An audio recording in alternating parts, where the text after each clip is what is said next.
responsibility. Bukas ng umaga o di kaya naman po ay sa tanghali kung hindi po magkaroon ng malaking pagbabago sa pagkakas. Habang lumalayo, hinihila po pinalalakas pa rin ng bagong bubuhan, habagad o yung southwest monsoon. Kaya may mga pag-ulan pa rin naranasan sa ilang bahagi po ng ating bansa. May gale warning po nakataas at magiging maalon po sa northern at pati na rin po dito sa may eastern seaboard ng WS. Hindi pa rin po makaranas ng malakas na hangin dahil po yan sa habagat.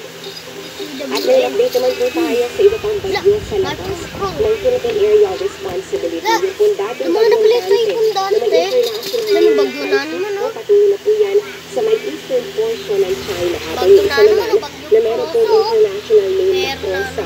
Hindi po makapasok dito sa PAR pero sabi po ng Pag-asa, posibleng magpalakas din po yan ng habagat ng southwest monsoon sa mga susunod na araw. Base naman sa datos ng Metro Weather, ngayong gabi mataas pa rin po ang chance ng mga pag-ulan.